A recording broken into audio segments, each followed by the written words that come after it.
one day after Nicolas Maduro won another 6-year term as Venezuela's president in a vote that Western countries denounced as illegitimate and which the opposition boycotted. President Donald Trump escalated economic pressure on the Latin American nation with an executive order prohibiting purchases of debts owed to the government, including to the state-run oil company Petroleos de Venezuela, Bloomberg reported. While both entities are now officially bankrupt, having failed to make several coupon and maturity payments in the recent past and triggering CDS, hardly leading to a burst in investors' confidence even among those desperate to allocate other people's money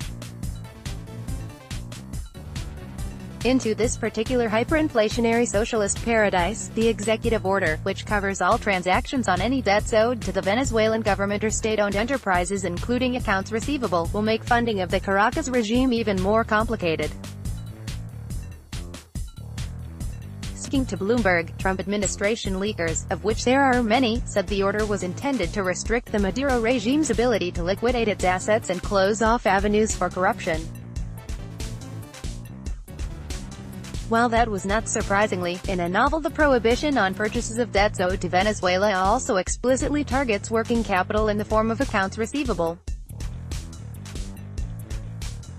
One administration official said the action was intended to choke off funding the Maduro regime has been raising by selling off money owed in future to the government and state-owned enterprises in exchange for immediate payment cash.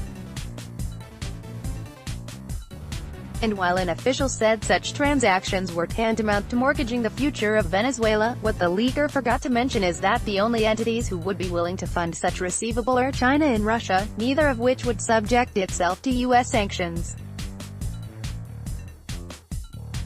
The order also prohibits the sale, transfer or pledging of collateral of any equity interest in which the Venezuelan government has a 50% or greater ownership interest.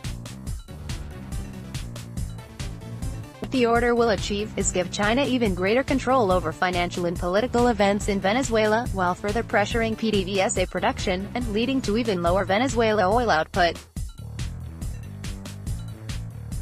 which in turn will send the price of oil to even higher highs, just in time for peak driving season, and assuring that the bulk of Trump's tax stimulus is spent on gasoline.